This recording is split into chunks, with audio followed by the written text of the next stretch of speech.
Hi, I'm Robert Michael Groder, son of Richard Robert Groder, son of some random dead guy. But you may more likely know me as the one weird kid who goes,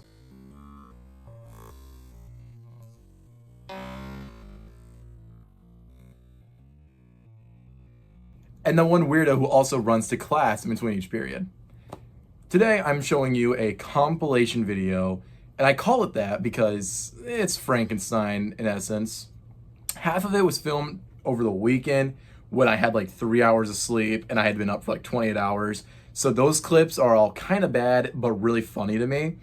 And the other half is filmed today on Cinco de Mayo, and those ones are probably better to pay attention to. They are better to pay attention to, a lot better to pay attention to now that I think about it. Please enjoy. You may only see like a third of this. Also, my intro is a joke. I do shower. Whee! Roll the intro.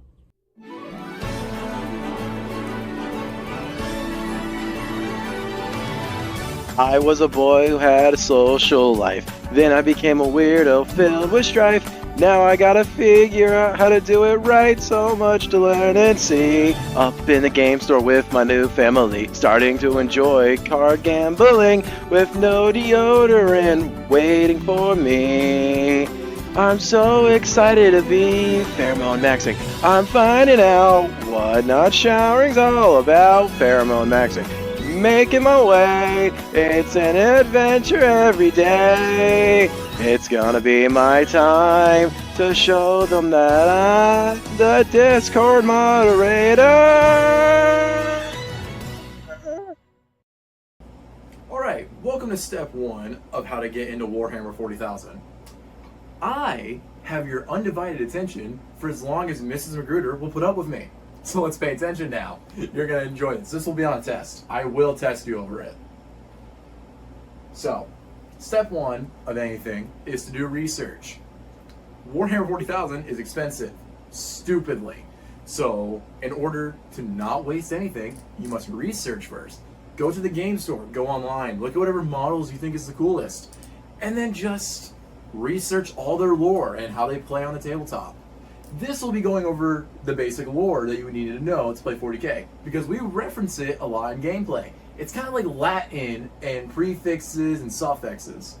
While you don't really need to know it, and honestly, you actually don't need to know it, it's still fun to know it. So, the basic lore for Warhammer 40,000. Basic. It all revolves around Space Jesus, aka the Emperor. Now, who is the Emperor? Well, that's actually uncompleted. This is the Emperor of mankind.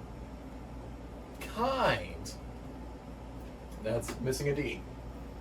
The Emperor of mankind. His whole goal is to bring the Imperium of Man, which is basically just humans in the universe, into a new enlightened age. So from the year like 3000, he is connecting all the planets. He first starts with Mars, where he found a cult of machine people. It's weird, it's fun. And he starts like connecting everyone together across our galaxy, across our entire universe actually. He goes from galaxy to galaxy doing all this stuff. And when they don't join him, he uses these things called Thunder Warriors. Thunder Warriors are these genetically dumb humans who have a tendency to go on killing sprees. He uses them to weaken planets that don't want to join him and basically force them to join him. Now, Thunder Warriors are a lot... think of like an evil version of Sam Solik. They go on a bit of a roid rage, and they just start killing people. Because they're stupid, they're not crafted that well. I mean, there's a lot of bioengineering in Warhammer, and this was some of the first. So you gotta give them a pass. So Thunder Warriors gradually turned into Space Marines, or Adeptus Astartes. Now, here's an important lore question of the real world. Why are they called Adeptus Astartes instead of just Space Marines? It's because this way GW can actually sue people for printing out Space Marines. because Adeptus Astartes sounds a lot more personal than just Space Marine. Put a little arrow there, just so you don't get confused. Yeah, that's an arrow. It's an arrow in my eyes. Now, the Adeptus Astartes are way better than Thunder Warriors. There are 20 legions of Adeptus Astartes. You have things like the Ultramarines, the World Eaters, the Death Guard, the Emperor's Children, my favorite. All those things. They're all led by a Primarch. Primarchs are direct descendants of Space Jesus, aka the Emperor.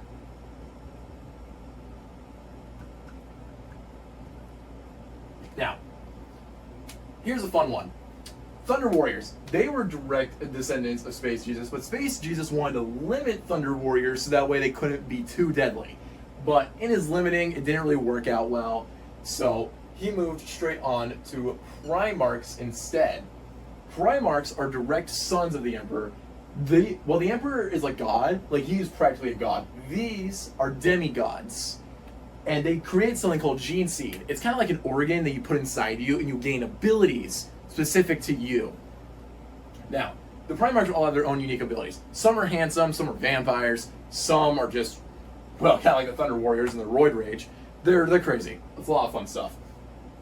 Now, when the Emperor Mankind was making the Primarchs, the gods of chaos actually interrupted the baby shower and sent all the Primarchs across the universe. And they created a warp storm so that way no one could really travel the universe quickly.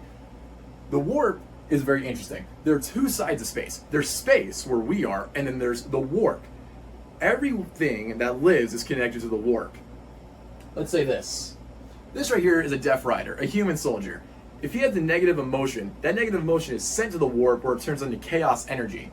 And that chaos energy, let's say the negative emotion was rage. It would go to the chaos god Khorne, who is the god of rage, hatred, and violence. Basically, no matter what we do, we can't really get rid of chaos because we are constantly fueling chaos. But the gods broke in, got pissed off at the Emperor, and they said, no babies, and sent them all out. Kind of like Megamind. Just like, shotgun them out. It was fun. Some of them landed on barbarian worlds. A lot of them landed on worlds where like they had to like be uprising as public regimes.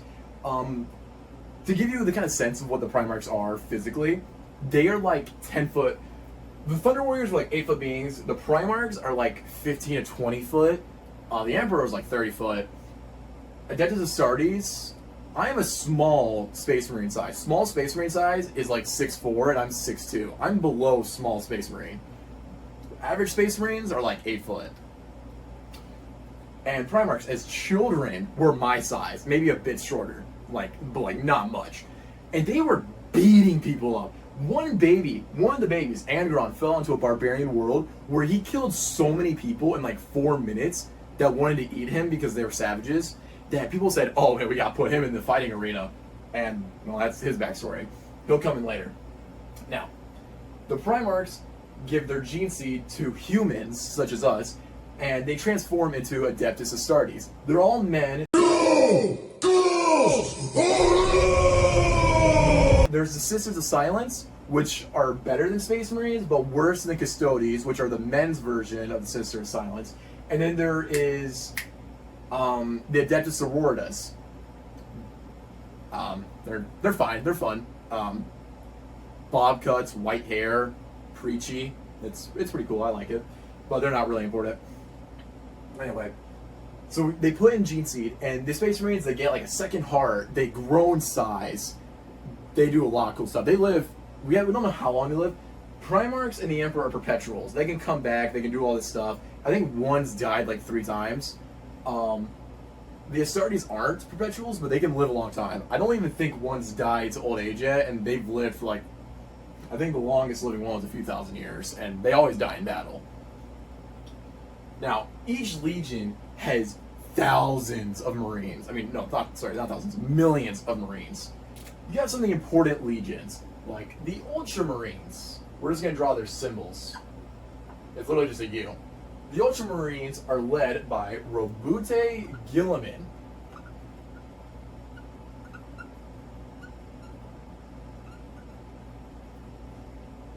Ultramarines are the most basic kind of Space Marine you can have. Here we go. This is a painted up model of Marnius Calgar, the chapter master of the modern day Ultramarine. They're the most basic. They're the blueberry. They're the thing that's, we call them the blueberries. They're the things that's on most of the artwork for Warhammer, just because they're marketable. They're nice. Rumors that Gilliman's still alive in 40,000. That's a shocker. Then you have things such as the Blood Angels.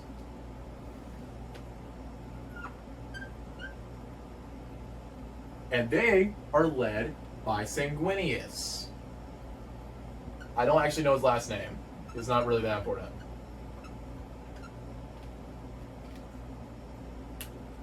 And then you also have the Black Legion.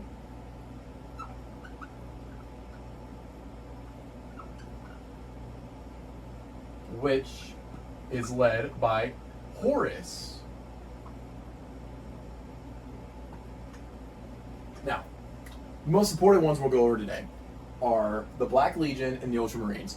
The Black Legion is led by Horus. Horus is the favorite son of the Emperor. He's the strongest, the smartest. He's the best. He's the best out of all the Primarchs outright. Now, Horus was granted the title of War Master, which gave him power to control all the legions. Gilliman comes in later.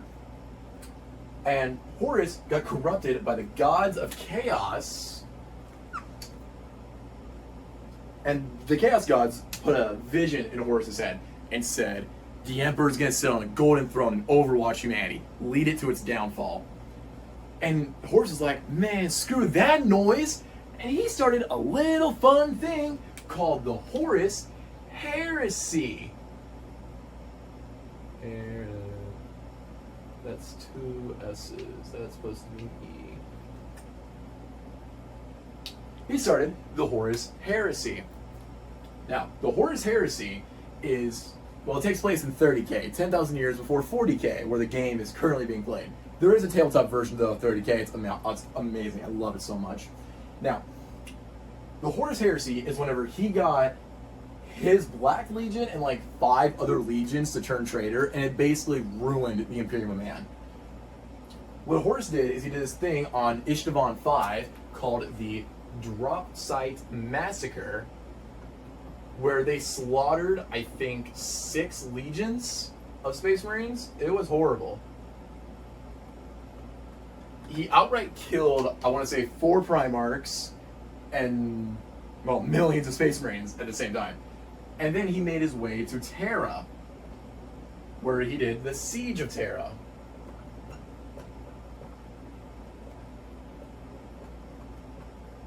Terra is a Warhammer for Earth.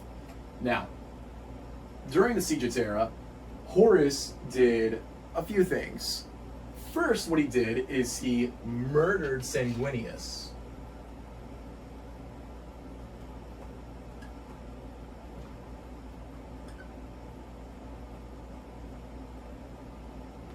Then he fatally wounded the Emperor.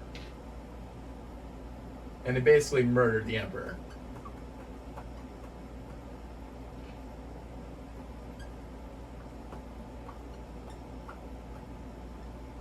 And lastly, he ruined the Webway project.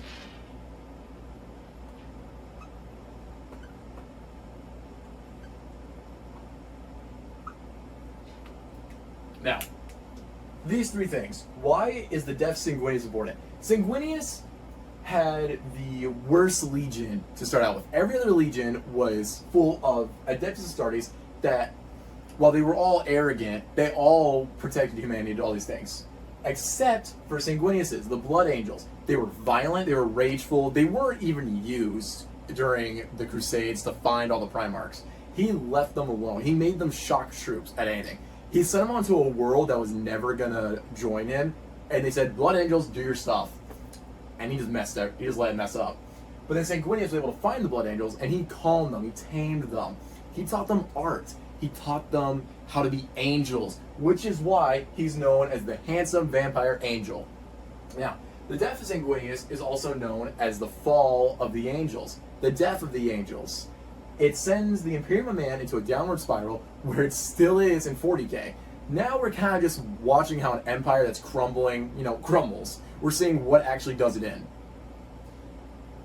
And when he lost Sanguinius, that's when we truly knew that Horus as a character was gone, because Sanguinius was still trying to turn Horus back to the light side.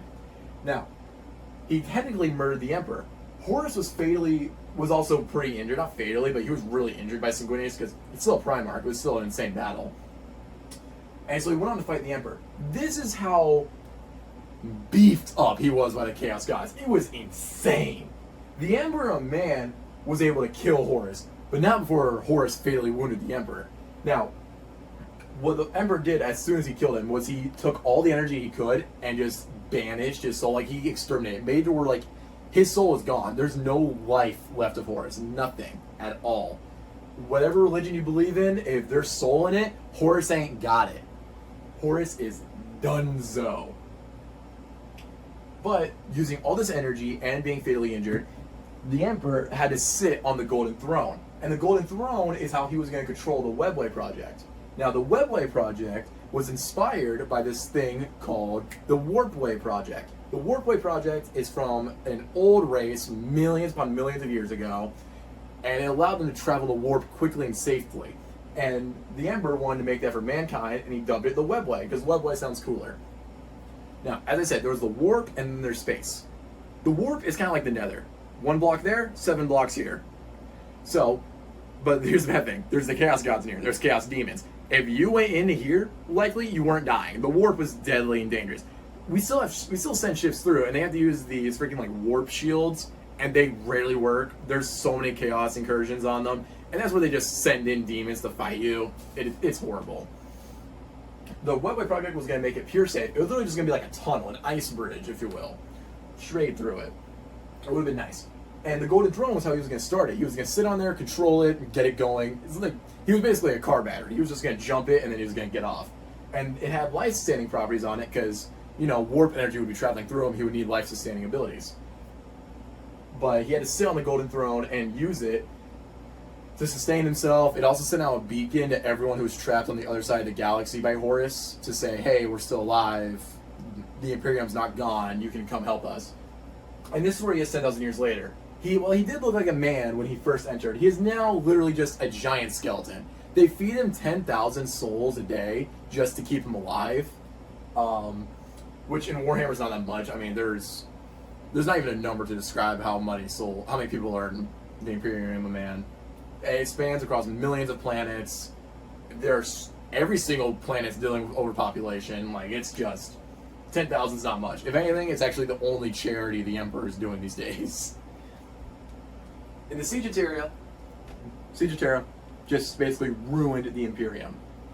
And it split everything off into the Chaos factions that we have today. A lot of the actual factions of Warhammer died in that battle.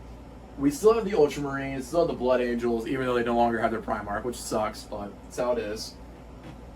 And now we lost about 5 legions. We lost the Emperor's Children.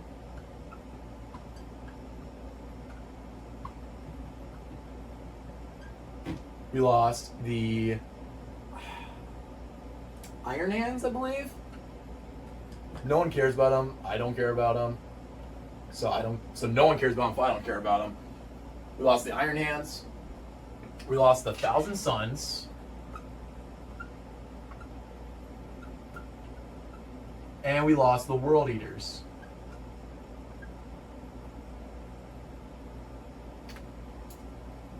The Emperor's Children. They were the epitome of perfect. They were amazing. They were awesome. They were great duelists, handsome, loved art, loved everything. But then the Horus was like, yo, dude, come here, come on. I got a little something for you. Chaos energy. It's going to buff you up. And their Primarch, Fulgrim, was like, anything to get a bigger pool, man. Come on. We need to get a new PR. And so they went to Chaos. Iron Hands, it was led by a guy named Portorabo. No one cares about Portorabo. It's literally just Portorabo. They're robots. They're kind of pretentious. That's the reason why no one likes them. The 1,000 Suns, psychic babies. Psychic dust babies. I'm not going to say anymore. And then the World Eaters. That's Angron's faction. When Angron was in the arena, they put these things in him called the Butcher's Nails, where it basically just triggered all his pain receptors and made it so where he only felt pleasure while fighting. And then when they went to Chaos, he forced all of his warriors to get those Butcher Nails, and now it's just a bunch of idiots fighting. It's awesome. And they enjoy it too. It's great. The main reason I bring this up is so that way I can show off a paint job. The Emperor's Children Leader, Fulgrim, my favorite Primarch. Love him in the books, love him in the games. He was the epitome of perfect. And then he went to Chaos and he got even cooler. Look at that. A snake-winged demon with 4 arms, a whip, 2 swords, and 1 just to backhand you. It's the epitome of perfect in my eyes. But they all fell to their respective Chaos gods. Emperor's Children fell to Slanesh, the gods of excess and perfection and pleasure. The Iron Hands, they actually don't have a Chaos god. They just do it for the love of the game. That's something you can respect about them. The Thousand Suns fell to Tzeentch. Psychic, always bound to change. Tzeentch is literally just a bird. Giant bird. But he always changes, so you never know. And then you have the World Eaters. They fell to Khorne, rage and fighting. That sounds awesome for someone who only gets pleasure from rage and fighting. Now, all of this is important. The gods of chaos, that's what you're mainly fighting in Warhammer. The Siege of Terra is an important event. All of these are important events. But I'm going to tell you right now, Thunder Warriors, Adeptus Astartes, Primarchs, Space Marines, they make up like a fifth of a fifth of a fifth of a percent. 0.000058%. That's how much they make up of Warhammer. And that's because the Emperor Man does not care about Space Marines. No, he does not. While they are cool, while they are awesome, he actually doesn't care about Space Marines. He's the Emperor of Man. He cares about men performing their things. So that's why we have the main faction, main in my eyes, the Astra Militarum, or the Imperial Guard.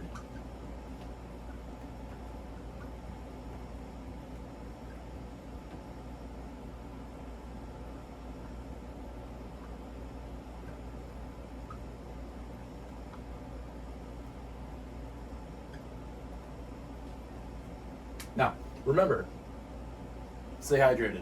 You gotta stay hydrated.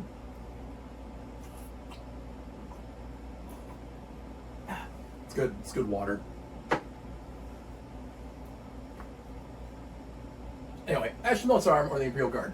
They're the main driving force. Well, I said there's millions of Space Marines. You also heard me say that there's not even a number to describe how many humans there are. So every single planet has to pay an Imperial tithe, which basically is like, hey, every 5 years, send us a few million people to die. The Imperial Guard, or as most people call it, the Meat Grinder, is composed of a bunch of idiots with guns. It's beautiful. They constantly make fervorous charges just to die. Just to die. I love it so much. Because they gotta get rid of the overpopulation somehow. And also, the Imperial Guard is amazing. It really is. It has my favorite sub-factions, such as the Death Corps of Krieg.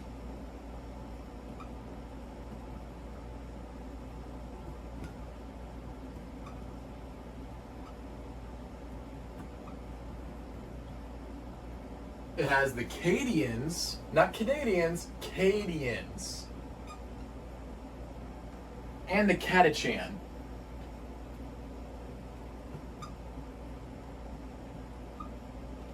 Now, the Death Corps of Krieg, my favorite sub-faction, so we're going to start with them first, because this is probably where you'll stop caring.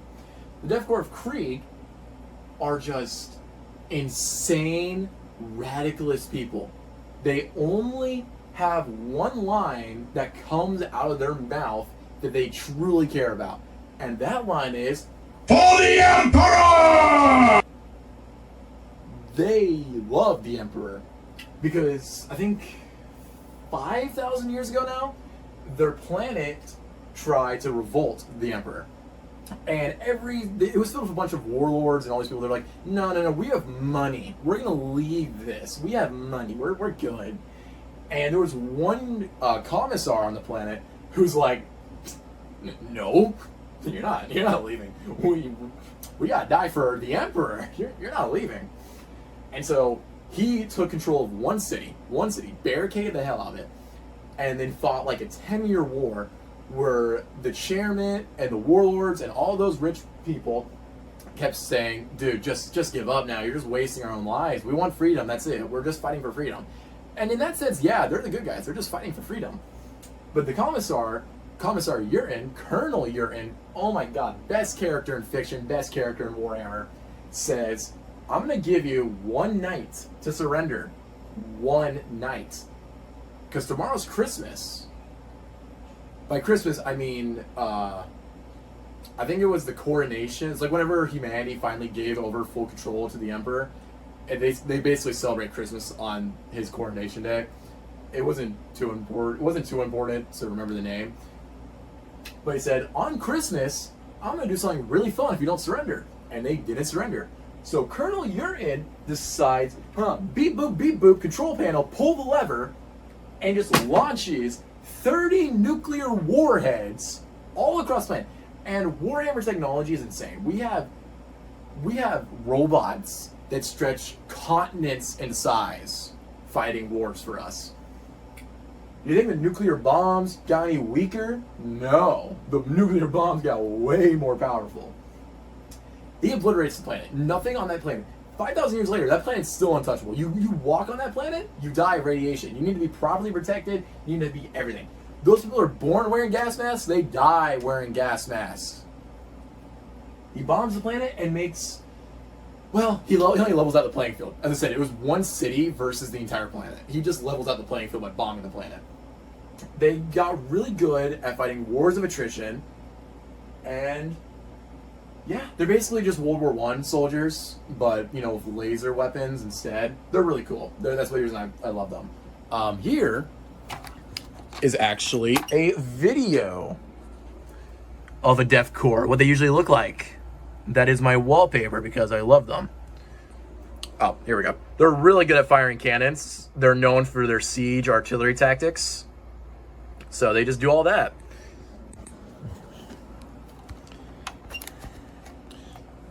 Now, the next people, the Cadians. Cadia, they fall from Cadia, is the planet right in front of the Eye of Terror. The Eye of Terror was basically the warp way. It basically said, this was basically the entrance between warp and space. That's what the Eye of Terror was. It was a portal. We didn't make it. It's always been there. Cadia was the planet right in front of it, so it was very important that they destroyed it. And I'm going to tell you right now, they broke that planet. They literally destroyed the planet. 13 crusades is how long it took them to kill the planet. That's a while. Cadians held that line. The planet literally broke before the Cadians did. It was awesome. The Cadians are just elite troops. Basically, every single troop in Warhammer based their training tactics off of what the Cadians do. They had the best weaponry, they had the best tactics. The Cadians are the best. Def Corps of Krieg, they don't care. They're clones, what most people think. They rush in to die. They're more than okay with death, and they're elite soldiers. They're skilled, and they don't care about dying. Cadians are kind of like humans if they were in this area, like actual humans if they were in this area. They do care about death and all that, but they're still elite soldiers. They're basically just based on the modern day military. They're really cool. They have a bunch of tactics. They're just known for their shock troops, as in they're known for filling out a meat grinder. And then you have your Catachan. Your Catachan, Rambo. That's honest. They grew up on a jungle planet where a colony doesn't last more than like 10 years. Everything in that jungle is trying to kill you, so it just makes really strong people. That's kind of their whole thing. They're just strong. They're used to hiding in shadows. They're kind of stealthy, kind of not. They're basically just Rambo, Arnold Schwarzenegger from Predator. That's basically just what the Catachan are. They're not too interesting. They're not uninteresting. It's just they're nothing amazing. And yeah, that's the basic lore of Warhammer. Bet you enjoyed that, didn't you? Now, step 2 is simple compared to step 1. Step 2 is literally just buy the things you need, such as models, paint, dice, tape measure, and your respective army's rulebook or codex. Step 3 is also pretty simple. You just build the models. Inside of every single model box, like the ones I have on my shelf, you find these little kind of trays. All you need is a pair of clippers, an X-Acto knife, something simple. You cut out the models and you put them together. Any model box that isn't a starter set is going to require glue because they're meant to be more posable. So you need glue to kind of meld them together so that way you can do fun stuff with them. But any starter kit will be push fit. So you just cut the pieces out and you can push them together. They'll look great. Let me make this very clear. I'm not the kind of person you find skipping school often. I don't believe in sick days that often. Only if like I'm literally dying, I will skip school. I will come to school with a headache. I'll come to school with strep throat. I do not care. I don't believe in skipping school because I got depressed. I don't believe in skipping school because it's my birthday. I don't. I really don't. Editing, part 4. Filming, part 4, made me almost skip school that day because I don't skip projects. I don't skip assignments. I was very close to just not even making a video. Thank God for CapCut and its ad on Twitter, or else I would not have been doing this right now. Have fun.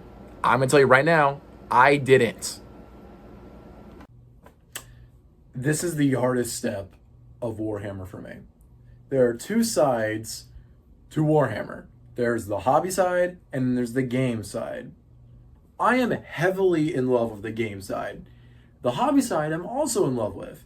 It's just the hobby side makes me want to eat broken glass. The hobby side includes lore, building models, and painting models. I'm really good at the lore. I've always loved building models. Painting models is the worst experience of my life. I do have fun with it sometimes. I truly do have fun with it sometimes. But I have like some undiagnosed ADHD or something because I cannot, for the life of me, sit down and build models. And as you see, I have a lot of models I still need to paint. So we are going to get a few models done. We're going to be getting these 2 done. And it's actually better to paint 2 models at a time because the paint dries quickly, but not quickly enough to where you're not wasting any time. So we're going to be painting these 2 models. I'll also take photos so that way they have better looks. They're already white. We're going to have to paint over them with black because I want them to be more grim darkness than white. And yeah, well, let's get it. There are a few things that you need to paint models. First, you need your paint. You have your typical Citadel paint where you have your color and then your type. The type for this is base and Nagaryth Knight is the color. Citadel is the official Warhammer brand. It comes with a lot of different types. It's what most people use. It's pretty good. Then you have speed paint. Speed paint it actually does dry pretty quickly, but it's more fluidy. You don't really use it to paint. You kind of use it to cover up. It's actually pretty decent. I do enjoy it. It's a final touch. You don't put it as a base. Then you need your models that you're going to be painting. I prefer a table and a mat to just a table, so that way no paint gets on the table. You need brushes. I have a lot of brushes just to get different styles.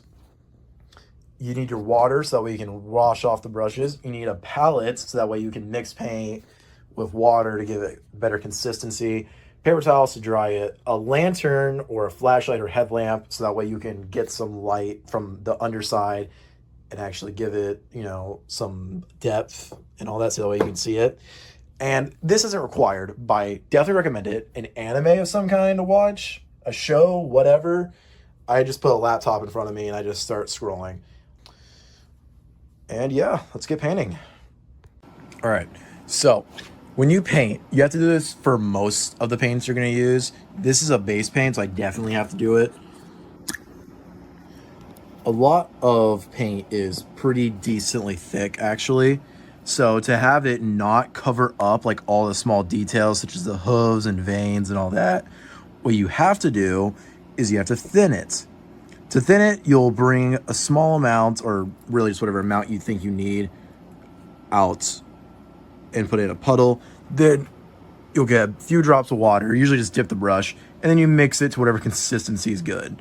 Usually just dipping it in is good enough. And if you run out, you can always make more. So it's pretty useful, pretty good. All right. So both models are fully coated in black. Black is what we call the base coat. Now I'm going to do a coat that's all layer, and then we'll be able to paint over it to give it actual detail. This is a noob technique for painting called slap chop. It's where we dry brush on gray paint to bring out detail, so that way we don't actually have to put that much effort into it. I'll show you the result. The way you do a dry brush is you take a brush like this kind of thistle one, you just dip the edge in water, you tap it out. You want to get rid of a lot of the moisture, but not all of it.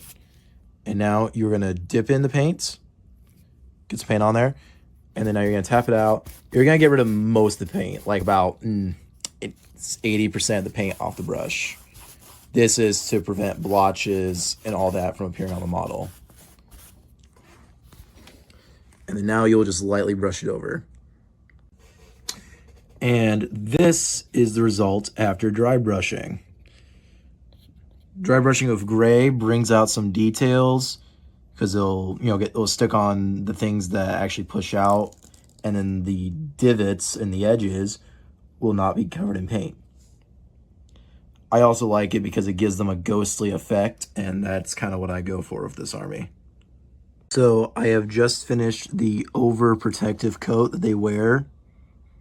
The gray, it is painted with the Fang color. It's a good deeper blue. This is the completed, well, not completed, guys, still have some details to finish, but this is more or less how it should be looking. All right, so we've painted him up. We've added layer, added some detail. He's got brown, bronze, gold, blue, all this good stuff. My issue is he's too bright, and I don't like this. The detail's there, but it's not perfect.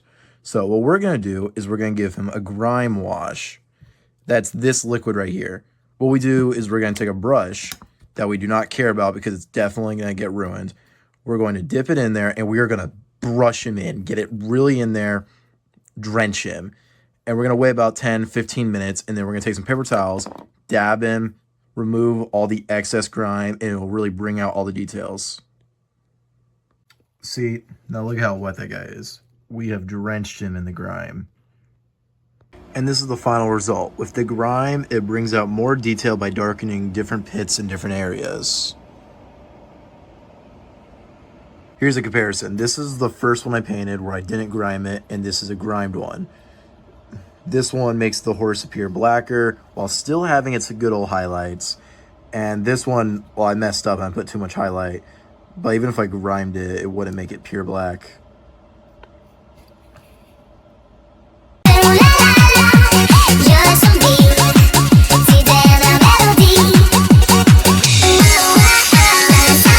Here is the end point of reference for how long that thing took me. I started at 9 p.m.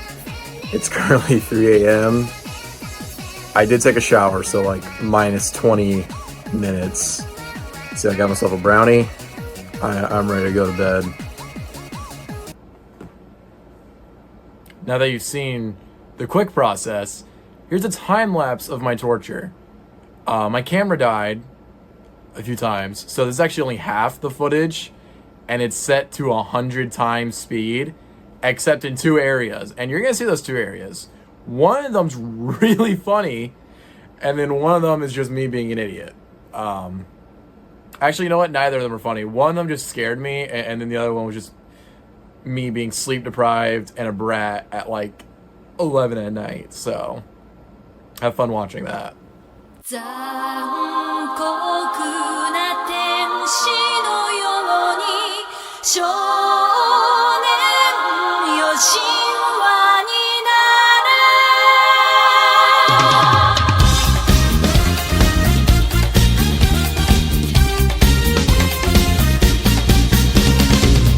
青い風が胸のドアを叩いても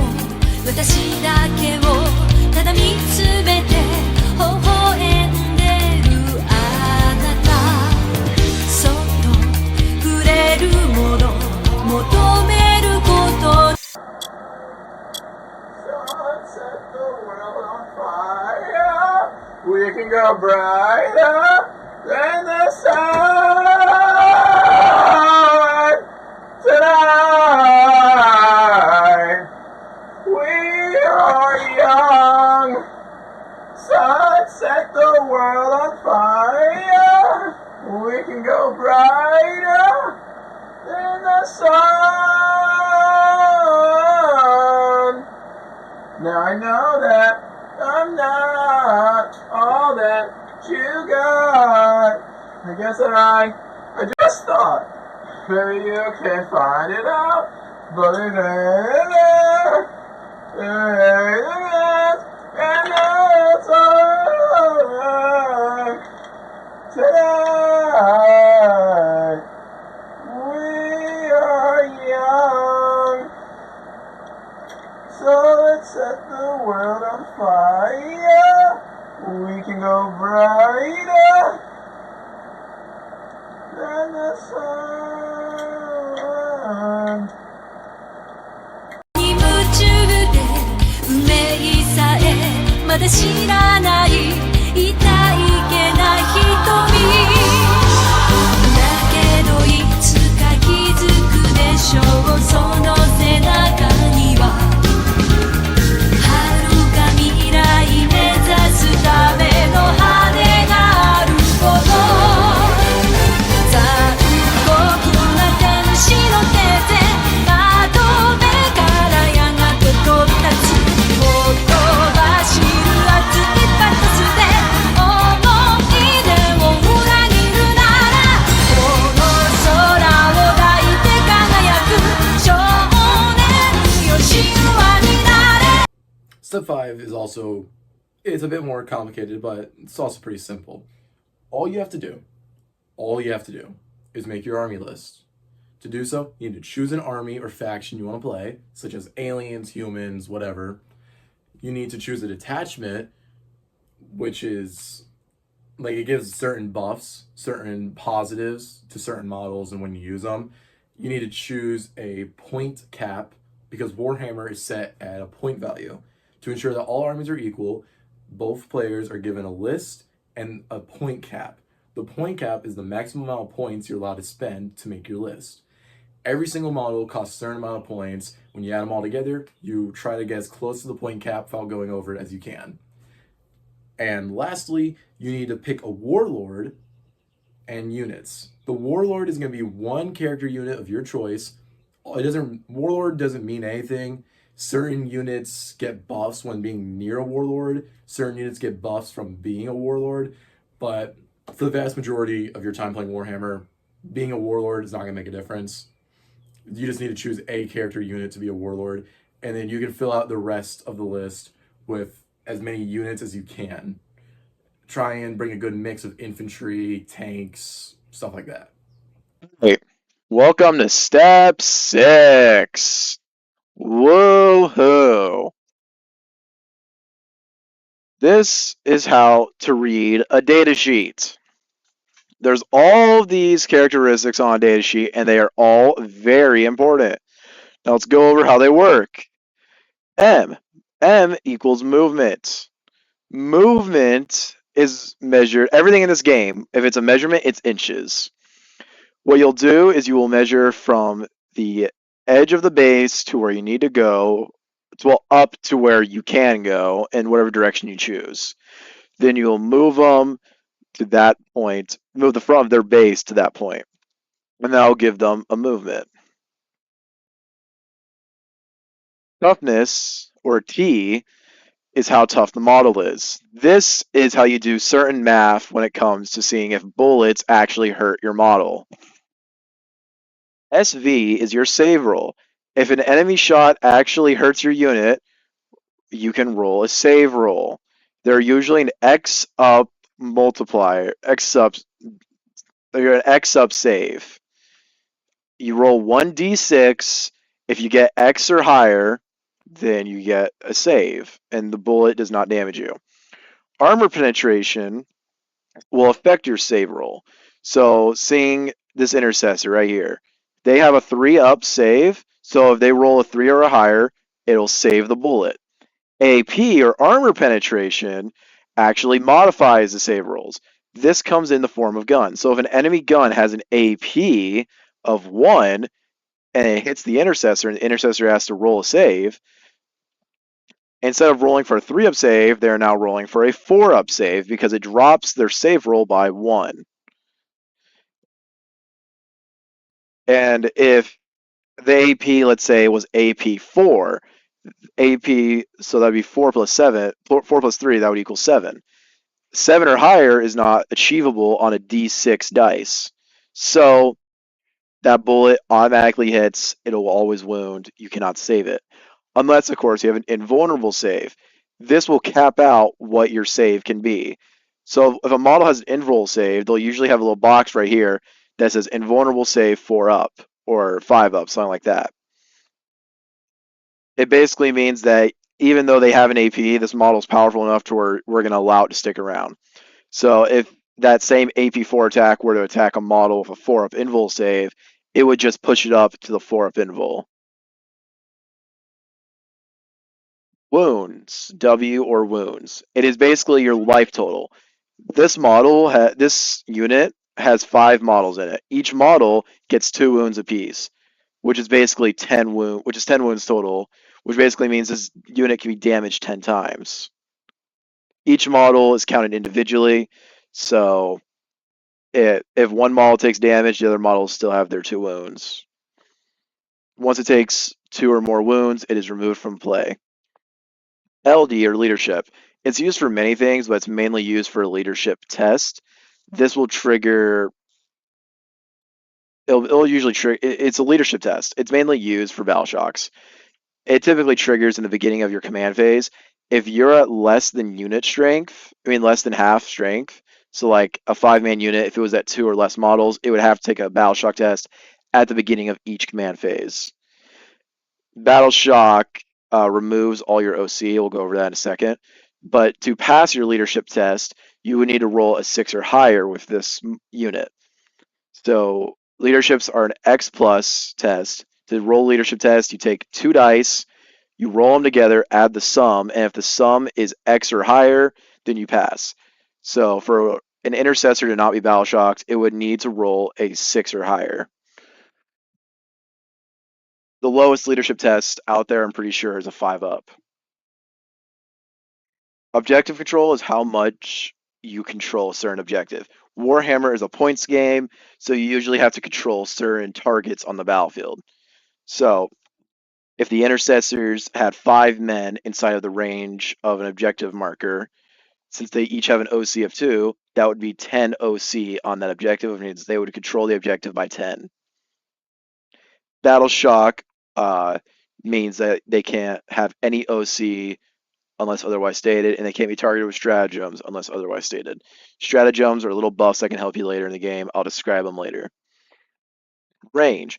This is the range from which certain weapons can hit models. The range you will find right here. Certain range weapons have a range of 24, 12, yada yada. These are range weapons that can be used inside the shooting phase. These are melee weapons that can only be used during the fight phase. Their range is 1 inch or engagement range. So basically, they have to be base to base with another model to be able to hit that model. Attacks. This is how many bullets or how many swipes you get to do. So the bolt rifle has 2 attacks. So you would roll 2 dice to symbolize 2 bullets being fired, something like that. These chain swords have 5 attacks. That would represent the chainsaw on the chainsword coming down in a constant automatic stream, which would give it more attacks. Then you have your battle skill and weapon skill.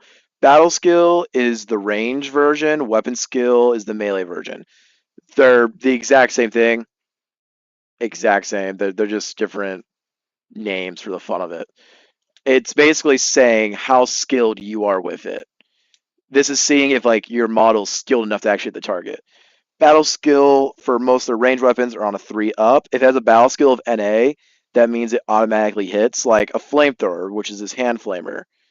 it has the torrent keyword, which means it's always going to hit when you shoot it. And that's because you can't really miss with flames. You kind of just point it where you want it. And then next you have your strength. It's the strength of each weapon.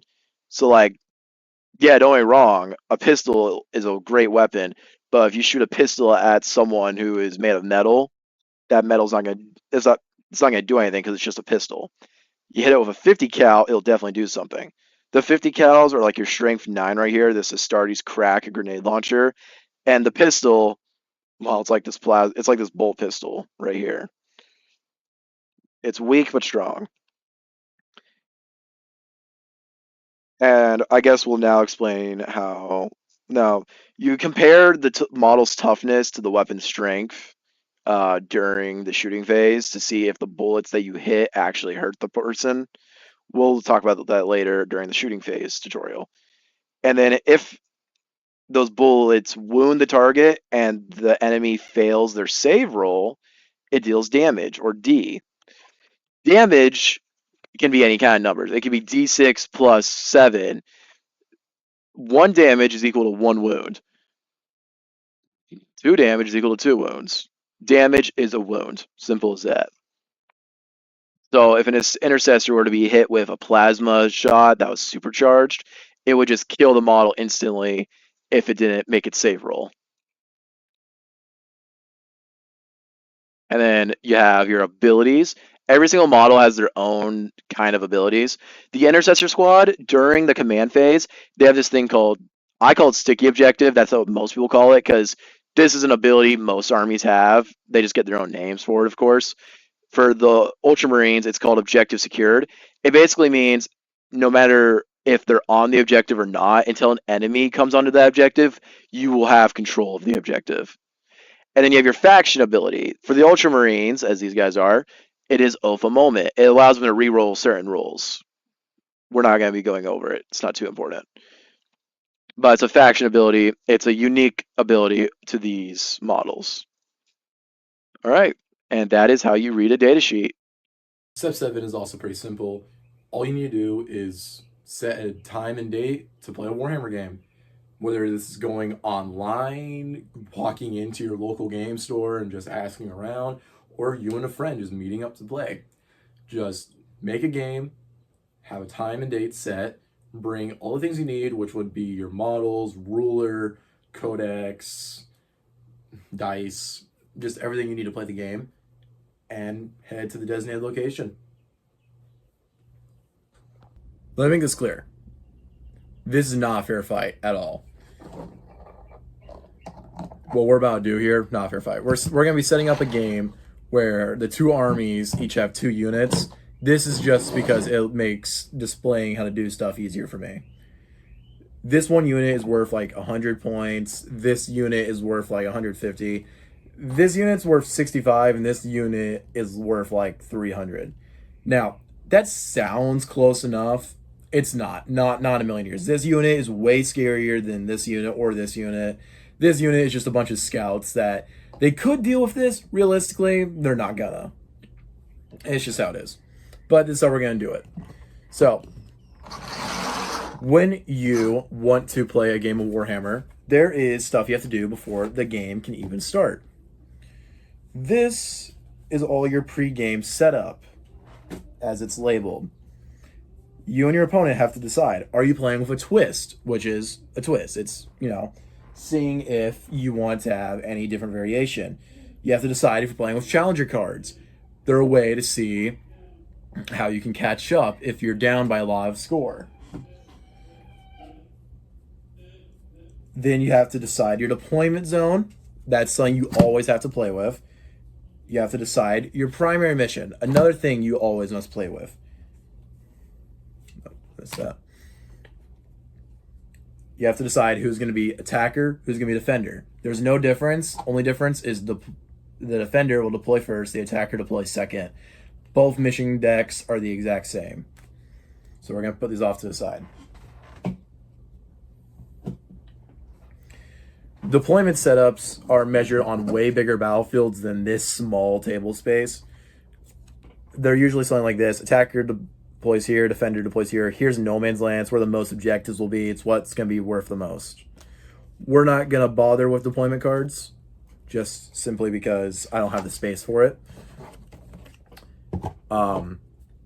Here are primary missions. They tell you how you score certain points. We're not going to bother with them for right now, but we're going to be playing a simplified version of the primary called Take and Hold. It's basically just saying if you're on the objective and you have you control it, you get some points. Now, before you and your enemy can start, deploying your armies, you have to decide what terrain are we going to have. Because the game would be really boring if it's just two sides shooting at each other like a bunch of Britons. It would give range armies advantage. It would screw over the melee armies. It wouldn't be fun. So you must decide your terrain. A lot of games, when they're at home and they have stuff like this, it's not typically, high quality terrain like this. A lot of time it's just paper towel roll, some paint bottles to make a wall, small things like that. So we're just going to set up terrain like this. Walls, they don't really do much. And then you decide, and you usually place those after you have selected your deployment zone, and your deployment zones tell you how to deploy your objective markers. This objective marker will be placed right here for the sake of this example. Now, what you and your opponent will do is you'll both roll a dice to see who gets to go first. So, Space Marine player rolling a dice. He got a 1. Tyranid player rolling a dice. He got a 4. So, whoever has the higher number gets to decide who's the attacker and who's the defender. It's better, in my eyes, to be the defender, means to be the attacker, so that way you can force the defender to deploy their models and you can place reactively. So, the Tyranid player is going to choose the Space Marines player to be attack the defender. For this deployment, we're going to deploy on the edge of the board. When you deploy or move a model, it must be within 2 inches of another model in that unit, unless the unit has 7 or more models. If it has 7 or more models, it must be within 2 inches of 2 models. So if this was one big 8-man model unit, all of them would be considered out of coherency and they'd be dead. Now, if we did something like this, where they'd all be within 2 inches of another model, they're in coherency, they're all alive. If a model's ever outside of coherency, other than, let's say, a fight phase killed a model and it split a unit, if a unit gets split forcefully, then it's fine. It's considered to be alive. They can fix it in the next movement phase. But if they place models outside of coherency and move on, those out of coherence models are dead.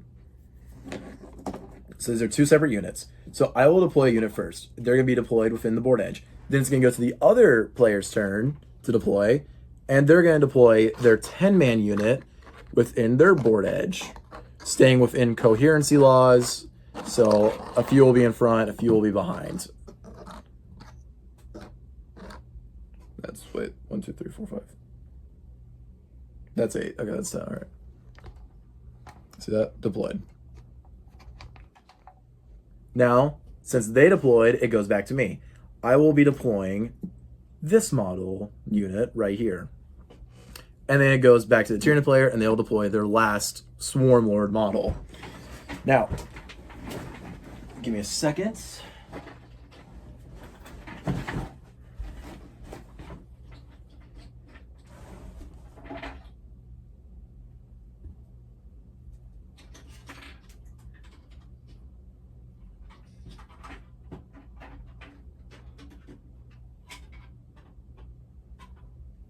All right. If at any time a player deploys a Titanic model, they'll have a keyword that says Titanic. It's not just big models. If they deploy, that noise is me knocking over my trash can. And a lot of crap spilling out of my trash can. Jesus Christ. All right.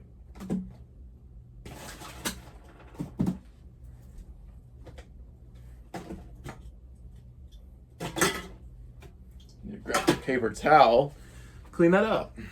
This is my life. This is my life. This is my luck. This is my life. Ew. Disgusting.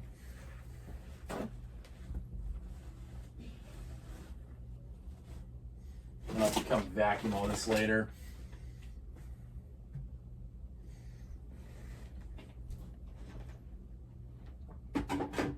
All right, now where was I? Oh yeah.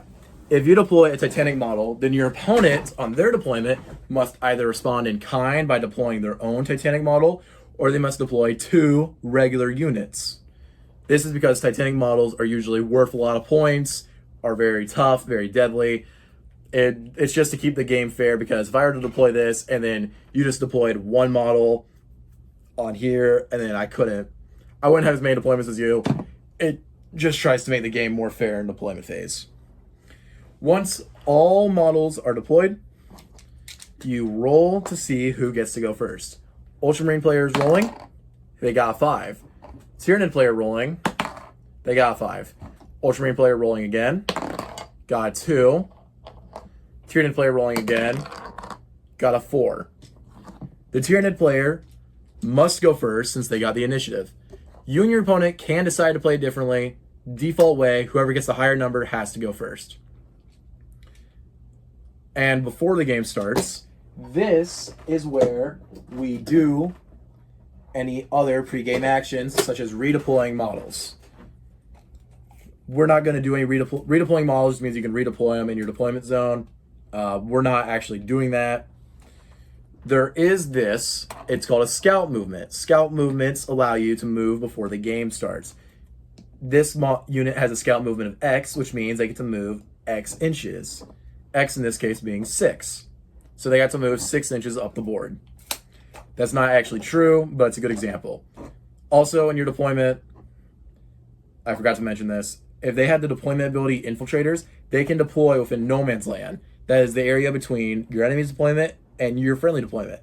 But they must deploy outside of 9 inches of any enemy models and outside of 9 inches of the enemy's deployment zone. So for the sake of this small battlefield, we're just going to leave them here. We are treating this as if it is Battle Round 2, because Battle Round 1 has some restrictions that we can't do, so we just got to treat it as this.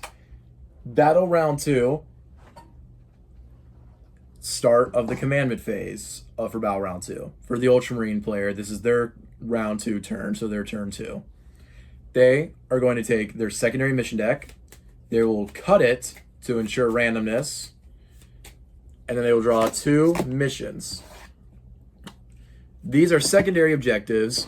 This little token piece is how you'll score primary objective, by being within 6 inches of it.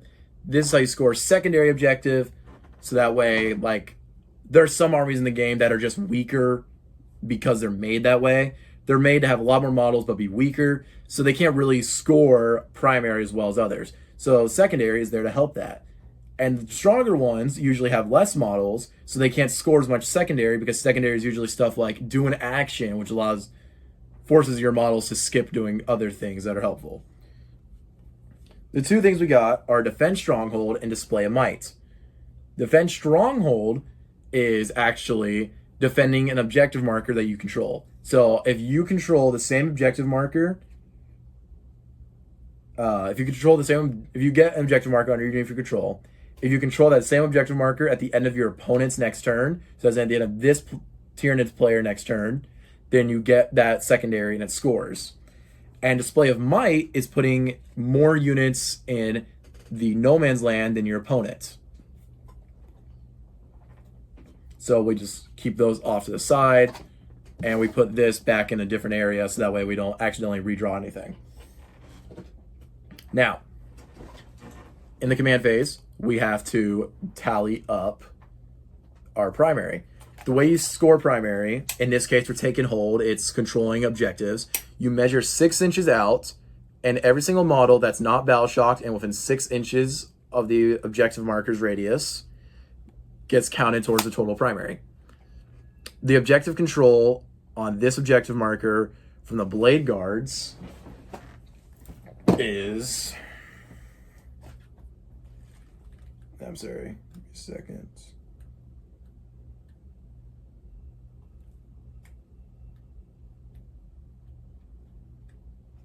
They each have an OC of 1, so since there's 3 of them within 6 inches, they have 3 OC or 3 objective control on that marker. The Tyranid player has a Swarm Lord on that objective marker, and that Swarm Lord is not battle shocked. And that Swarm Lord, that Swarm Lord actually also has an OC of 3. So since one OC model with OC3 is controlling it, and there are 3 OC1 models on it, neither player gets it because it equals out. Now, before the end of the command phase, the Tyranid player is going to call in their faction ability. That faction ability is Shadows in the Warp. Shadows in the Warp allows them to force us, every single model in our army, to take a battle shock test. The Blade Guard have a battle shock of 6 up, of a leadership test of 6 up. So if these 2 dice don't equal 6 or higher, then they're battle shocked and can't control the objective. Luckily, I got a 5 and a 1. These Blade Guard are not battle shocked. I'm not rolling the Infernus Marines. They don't really matter for this example. Now, we are going to go into the movement phase.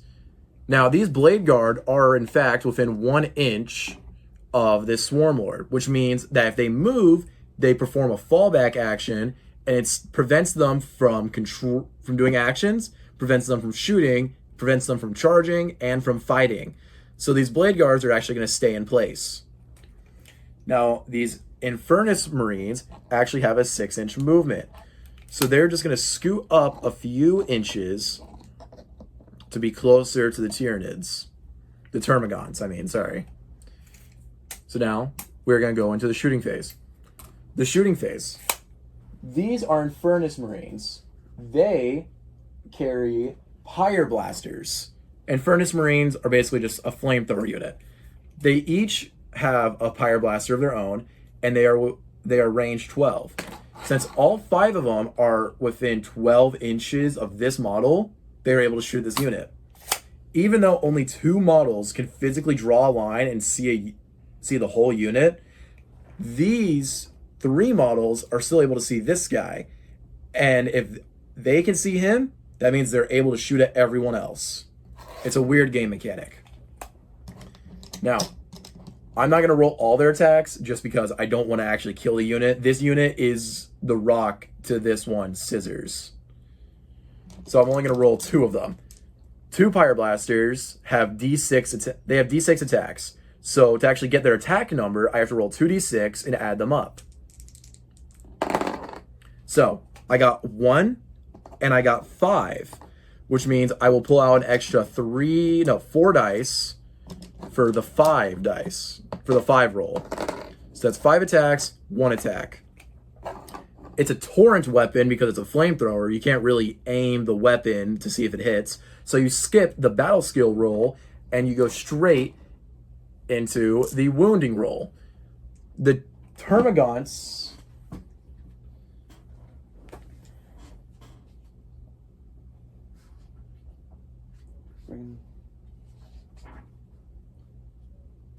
have a toughness of 3, while the Infernus Blasters have a strength of 6. Since their strength is higher than the toughness, but not double the toughness, they will be wounding on dice rolls of 3 up. I'm going to roll them in my dice box. That was a really bad roll. Only 2 of them managed to actually hit.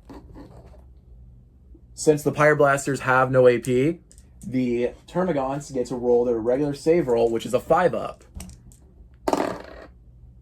1 of them saved, 1 of them failed. Now, Termagants each only have 1 wound, and the Flamethrowers each only do 1 damage. Since 1 saved and 1 hit, 1 Termagant will, in fact, die and come off the board.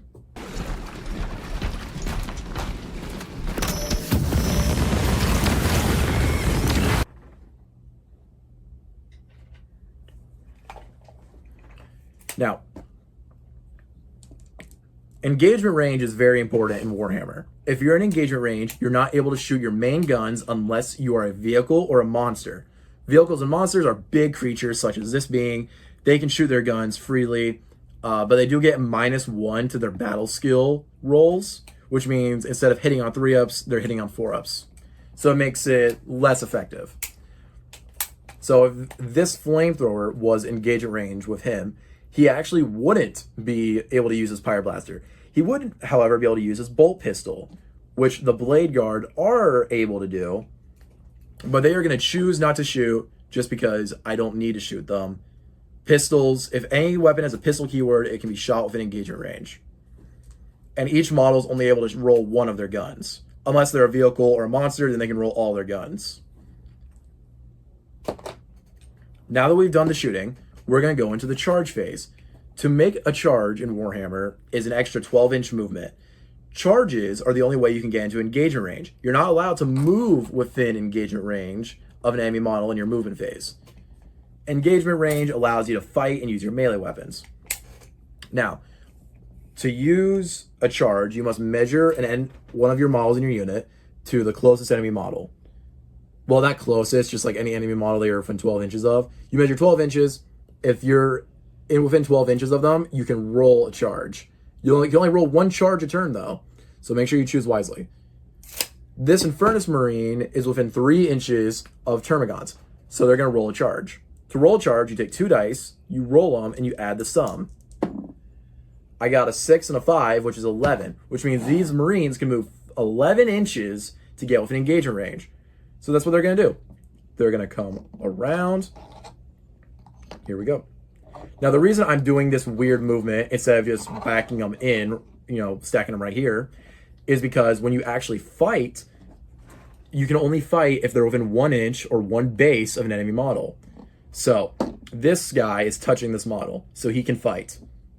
This guy is touching his teammate's base, which is within 1 inch, so he can fight. But if this man were to get behind this guy, he would not be allowed to fight because he'd be 2 bases away, so he wouldn't be able to hit for some reason. Now, performing a charge also gets you the charge bonus. Charge bonus means unless the enemy you're fighting has fights first, you get to fight first. But if you run into a fights first unit while you also have fights first and the charge bonus, you still get the fight first. Simple as that. Now, we're going to use the fights first ability. We're going to roll their attacks. The Infernus Marines each come with a close combat weapon. Close combat weapons have an A of 3, and since there's 5 of them attacking, that means that's 15 dice you will roll. So that's 1, 2, 3. This is 1 knife. This is another knife. This is your 3rd knife, your 4th knife, and lastly, your 5th knife. So you'll take all of those.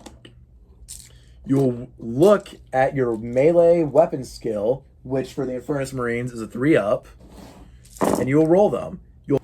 Now you'll remove any result that was a 2 or a 1, since it's lower than a 3 or higher, and you'll put them back in your capsule or off to the side, doesn't really matter.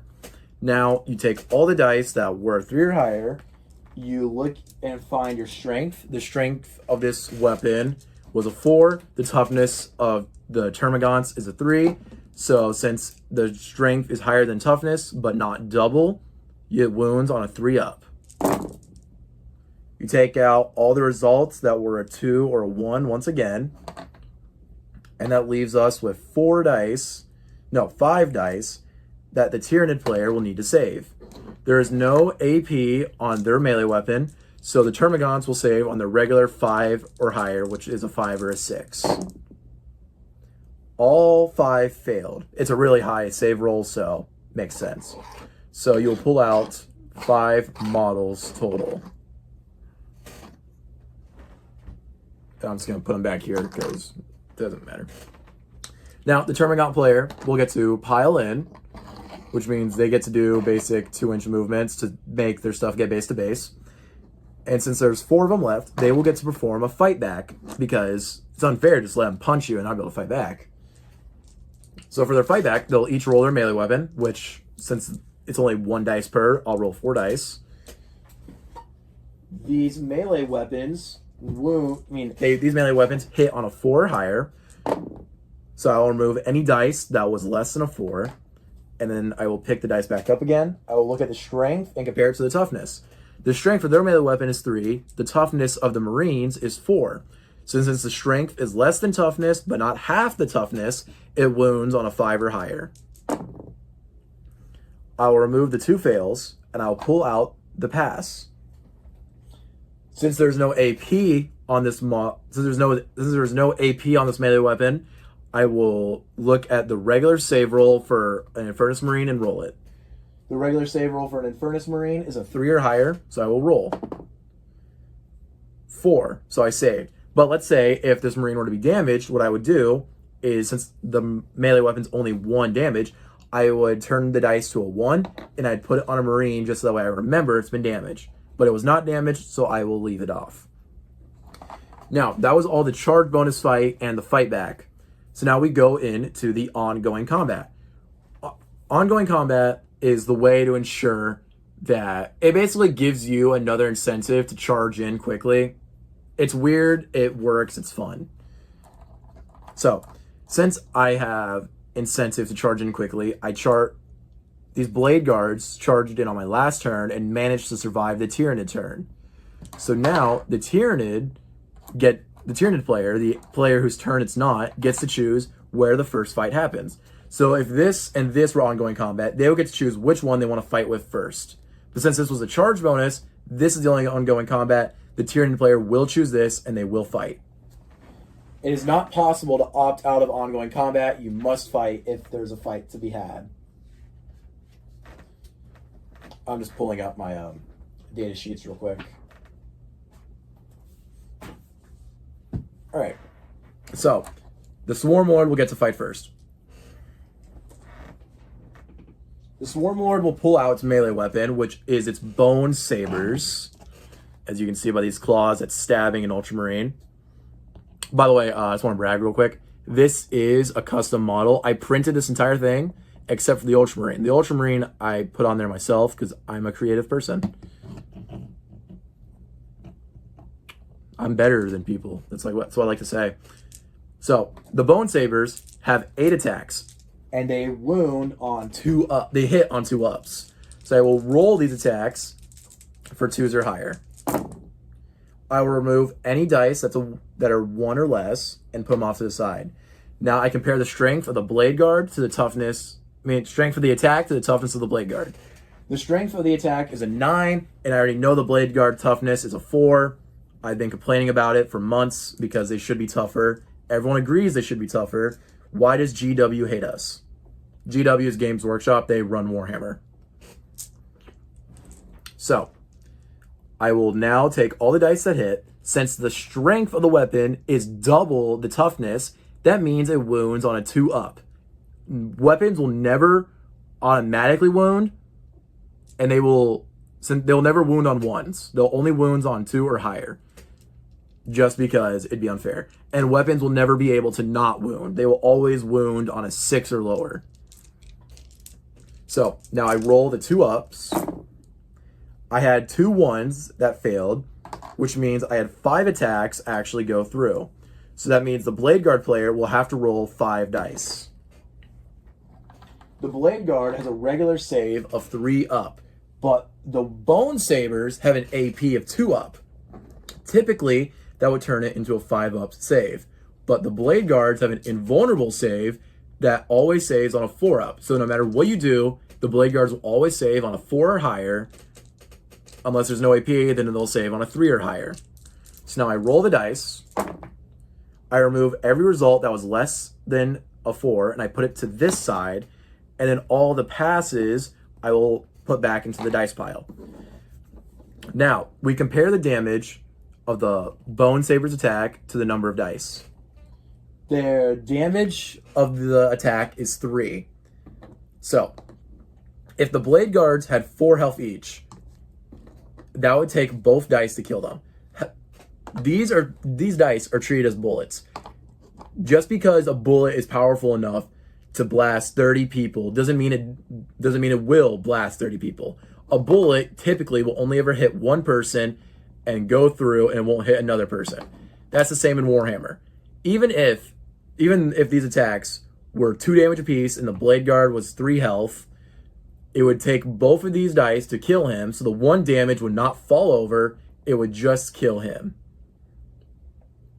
But the Blade Guard are, in fact, 3 health each, and both of these dice deal 3 damage each. So I will now take 2 Blade Guard and put them off to the side, because they are dead.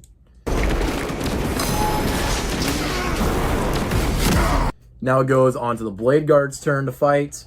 I believe the Blade Guard have 4 attacks each, so I will roll. Actually, it doesn't go on to the Blade Guard's turn to fight. It goes on to the player with initiative, or the Ultramarine player. It's now their turn to decide the next ongoing combat.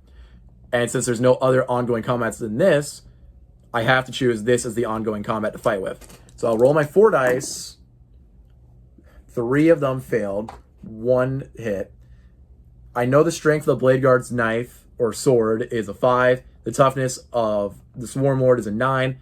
Since the strength is less than the toughness, but not half the toughness, it'll wound on a 5 or higher. I got a 6, so it'll wound. The Swarm Lord will roll its save, and due to AP 3 on the Blade Guard's sword, it'll in fact activate its invulnerable save of a 4-up. It got a 1, so it get wounded. It deals 2 damage apiece, and the Swarm Lord has 8 wounds total. It has 10 wounds total. So now I will put 1 dice to represent the 6 it has, and then another dice to represent 2. Add them together, 8. It means 8 damage is left on this Swarm Lord. And now that all the fighting has happened, we go into the end phase. The end phase is where we calculate the primary, the secondary, all that good jazz. I don't believe I scored any secondary, so I will just discard both. When you discard a secondary, you get 1 CP. CP is a command point. Command points are how you buy stratagems. Stratagems will give you command points, give you certain buffs. They give you abilities such as rerolling hits, adding to strength, adding to AP, minusing AP, adding to your save roll, fun things like that. And yeah, you repeat all of those steps 10 times. 5 per player, once per battle round, because each player gets 1 turn per battle round. And yeah, this is also where you would calculate things such as display of might. Now that I've lost 2 Blade Guard, I only have 1 OC on that objective, so I had lost display of might if I ever had it. Happy wargaming. There is one more thing that you need to do before you're an actual Warhammer 40K player. What you need to do is... It goes one of 2 ways. It really varies. After you play your first game, I do this after every game because it keeps me mentally sound. Depending on if you won or lost, you need to take your Warlord model and walk to the bathroom. That is where you need to rant and yell at the model and belittle it, because it either screwed you over and made you lose the game, or it won. If CEOs take credit for the success of the company, they'll take credit for the failure of the company. The Warlord is the most important CEO of all because it determines if I have a fun afternoon or not. So I lost the game badly. All my models were murdered in turn 4. Couldn't even score any more victory points. Now, is it my fault for not being able to roll my dice well? Is it my fault for not having strategy? No. It's my Warlord's fault. What the hell is wrong with you? Look at this. There's something wrong with you, buddy. Something mentally wrong with you. Whee!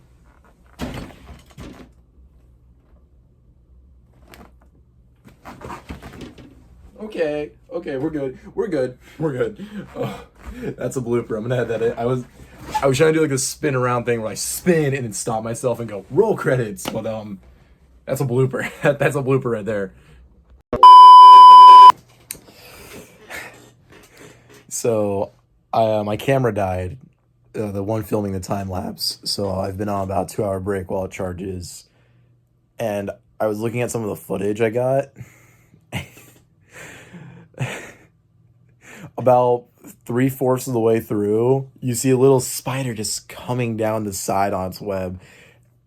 and now I'm really uncomfortable sitting in my room. So that's gonna be a fun thing to find eventually. When I find it and kill it, if I find it and kill it, hopefully, that'll also be at the end of probably be the last section of the bloopers. So that's pretty cool.